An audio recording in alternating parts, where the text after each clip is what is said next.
செய்தி ஒன்றோடு உங்களை இணைத்துக் கொள்கின்றோம். இஸ்ரேல் பிரதமர் பெஞ்சமின் நெதன்யாகு மது போத்தல்களுக்காகவும் சிகரெட்டுகளுக்காகவும் லஞ்சம் பெற்றிருக்கிறார். அத்தோடு ஒரு தனக்கான ஆதரவு தொலைக்காட்சி அதாவது விளம்பரத்தை பெற்றுக்கொள்வதற்காக லஞ்சம் பெற்றிருக்கிறார். இவற்றுக்காக இப்போது நீதிமன்றத்திற்கு அழைக்கப்பட்டு 2 நாளாக இப்போது விசாரிக்கப்படுகிறார். 2வது நாளாக அவர் நிலத்துக்கு கீழே அழைத்துச் செல்லப்பட்டிருக்கிறார்.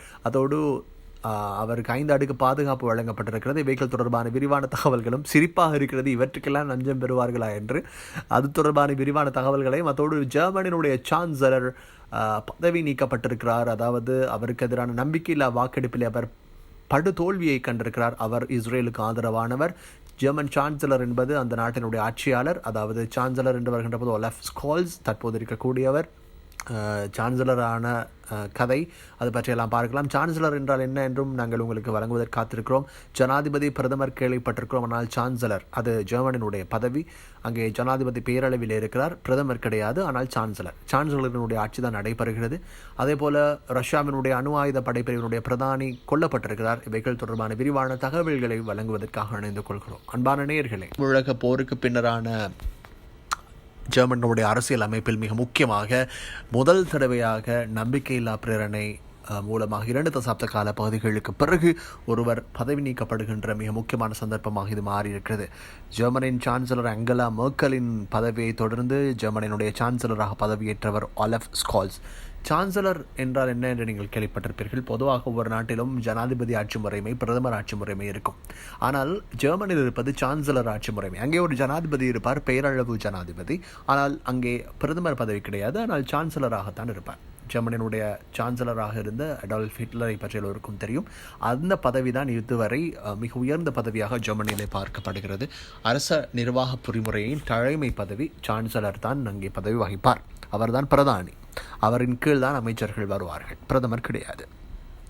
இந்த நிலையில் ஒலஃப் ஸ்கால்ஸ் அவர்தான் அந்த நாட்டினுடைய சான்சலராக இருந்தவர். இப்போது அவருக்கு எதிரான நம்பிக்கையில்லா பிரேரணை கொண்டு வரப்பட்டிருக்கிறது. காரணம், அவர் முன்வைத்த வரவு செலவு திட்டம் தொடர்பான சில பிரச்சனைகள், அதே போல் அரசாங்கத்தினுடைய பொருளாதார நடவடிக்கைகள், நாட்டினுடைய மிகப்பெரிய, அதாவது ஐரோப்பாவில் இருக்கக்கூடிய மிகப்பெரிய மக்கள் சனத்தொகை கொண்ட நாடு, ஐரோப்பிய யூனியனில் இருக்கக்கூடியவர்களிலே, அதே போல் மிக பாரிய ஒரு பொருளாதாரத்தை கொண்ட ஒரு நாடு இப்போது அவற்றிலே வலுவிழந்து கொண்டிருக்கிறது என்ற காரணத்தின் காரணமாக அவருக்கு எதிராக நம்பிக்கையில்லா பிரேரணை கொண்டு வரப்பட்டது. குறிப்பாக அவருக்கு எதிரான இந்த நம்பிக்கையில்லா பிரேரணை பொறுத்தளவிலே அவருடைய கட்சி சமூக ஜனநாயக கட்சி, SPD, சோஷியல் டெமோக்ராட்டிக் பார்ட்டி என்று சொல்வார்கள். அதே போல் அவர்களுடைய எதிர்க்கட்சியாக இருந்த CDU, இவர்களிடையே கடும் பனிப்போரும் நிலவியது. இந்த காலப்பகுதியில்தான் மிக முக்கியமாக இப்போது நடைபெற்றிருக்கக்கூடிய இந்த நம்பிக்கையில்லா வாக்கெடுப்பிலே 733 உறுப்பினர்களை கொண்ட ஜெர்மனியுடைய பாராளுமன்றத்திலே 394 பேர் அவருக்கு எதிராக வாக்களித்திருக்கிறார்கள். இதிலே 367 பெரும்பான்மை தேவை. ஆகவே அதனையும் தாண்டி அவர்கள் வாக்களித்திருக்கிறார்கள். 207 பேர் மாத்திரம்தான் ஸ்கால்ஸுக்கு ஆதரவாக இருந்திருக்கிறார்கள். 116 பேர் சமூகம் அளிக்கவில்லை அல்லது வாக்கெடுப்பிலே கலந்து கொள்ளவில்லை. அதாவது அரசாங்க தரப்பில் இருக்கிறவர்களே எதிர்க்கட்சிக்கு வாக்களித்திருக்கிறார்கள் என்பதுதான் மிக முக்கியமான ஒரு விடயமாக இங்கே பார்க்கப்படுகிறது. இது இப்படி இருக்கக்கூடிய நிலையில் ஜெர்மனியினுடைய ஜனாதிபதியாக இருக்கக்கூடிய ஃப்ராங்க் வால்டர் அவர்களுக்கு 60 நாட்களுக்குள் தேர்தலை நடாத்துவதற்கான அனுமதி இப்போது கிடைத்திருக்கிறது. அவருக்கு அதுக்கான அதிகாரம் கிடைத்திருக்கிறது. இப்போது பாராளுமன்றத்திலே நம்பிக்கையில்லா பிரேரணையிலே தோற்கடிக்கப்பட்ட சான்சலர் ஒலஃப் ஸ்கால்ஸ், இந்த ஒலஃப் ஸ்கால்ஸினுடைய பதவி பிப்ரவரி 23 வரை தொடரும். அவர் பிரதமராக இருப்பார். ஏனென்றால் பிப்ரவரி 23 தான் இப்போது தேர்தல் நடாத்துவதற்கு திகதி குறிக்கப்பட்டிருக்கிறது. அதுவரை நாட்டினுடைய தலைவராக அவர் இருப்பார்.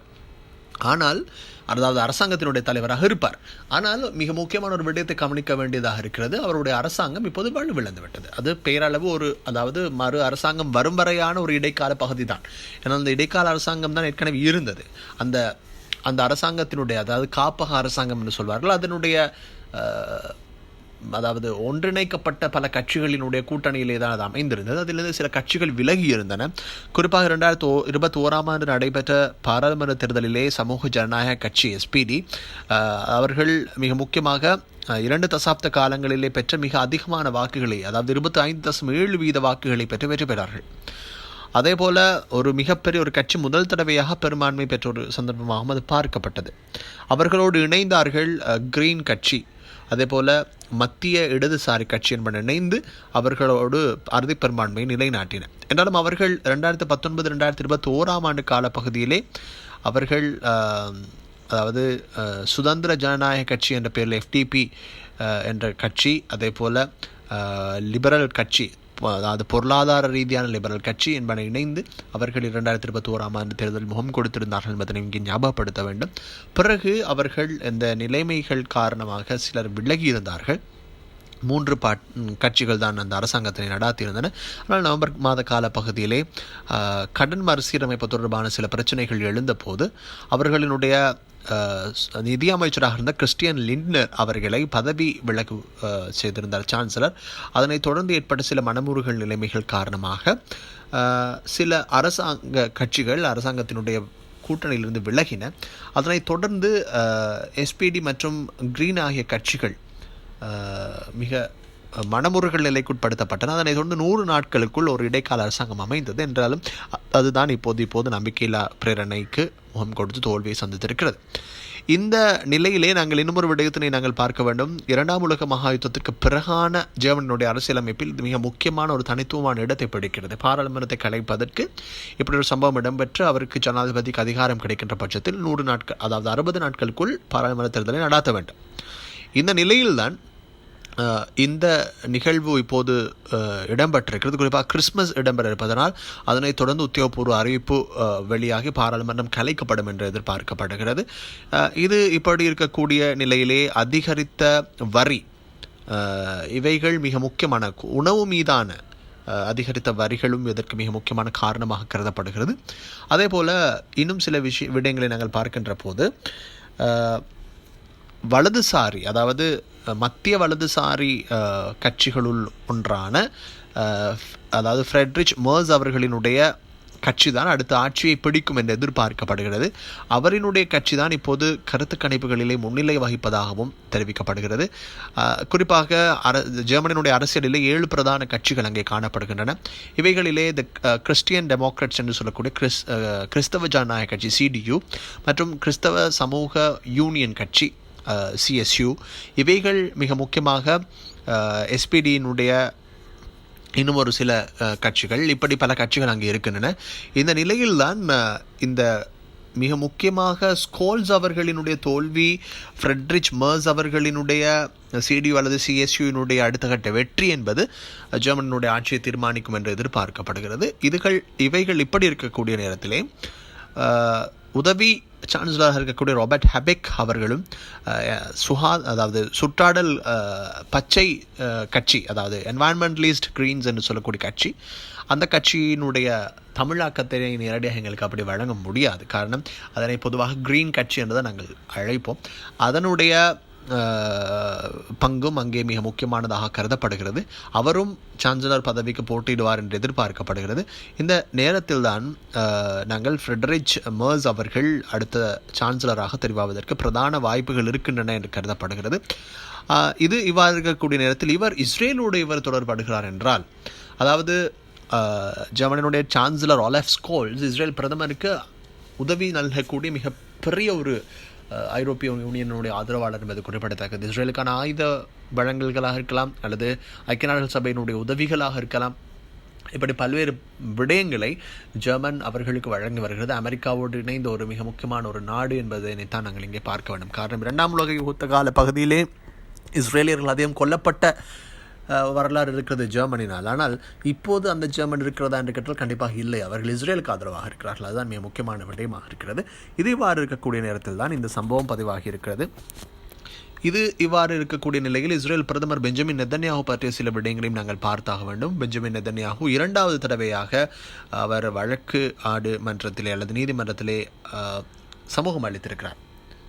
ஏனென்றால் அவருக்கு எதிராக ஊழல் குற்றச்சாட்டுகள் முன்வைக்கப்பட்டிருக்கின்றன. கிட்டத்தட்ட 8 வருட கால போலீஸ் விசாரணைகள், 4 வருட கால ட்ரையல் அட்பார் விசாரணைகள். இந்த நேரத்திலே இவைகள் அனைத்தையும் தொடர்ந்து தான் முதல் தடவையாக 2 தினங்களுக்கு முன்னர் இஸ்ரேல் பிரதமர் அதாவது கலந்து கொள்வார் என்று எதிர்பார்க்கப்பட்டது. அதனைத் தொடர்ந்து முழு நாள் பங்கேற்பை அவர் நேற்று நிகழ்த்தியிருந்தார். முழு நாளும் நீதிமன்றத்தில் இருந்தார். நிலக்கீழில் ஒரு சுரங்க அமைவிடத்திலே விசாரிக்கப்பட்டது காரணம் அவருக்கான பாதுகாப்பு நடவடிக்கைகள் காரணமாக 100க்கும் மேற்பட்ட ஊடகவியலாளர்கள் அங்கே பார்வையாளர்களாக இருந்தார்கள். இந்த நிலையிலே அதற்கு முன்பு இடம்பெற்ற வரவு செலவு திட்ட விவாதத்தின் முதற்கட்ட வாக்கெடுப்பின் போது தேசிய பாதுகாப்பு அமைச்சர் பென் குவீர் அரசாங்கத்துக்கு எதிராக வாக்களித்திருந்தார் என்று சொல்லப்படுகிறது. இதனால் அவர் பதவி விலக்கப்படுவார் என்றும் எதிர்பார்க்கப்படுகிறது. இது எவ்வாறாக இருந்த போதிலும் கூட இஸ்ரேல் பிரதமர் ஊழல் குற்றச்சாட்டுகளுக்கு முன்வைக்கப்பட்டிருப்பது மிக சிரிப்புக்குரிய விடயங்களுக்காக, மதுபோத்தல்களுக்காகவும் சிகரெட்டுகளுக்காகவும் அதே போல தனக்கு சார்பான ஊடக பிரச்சாரத்திற்காகவும் தான் லஞ்சங்களை பெற்றுக்கொண்டார் என்று குற்றம் சாட்டப்பட்டிருக்கிறது.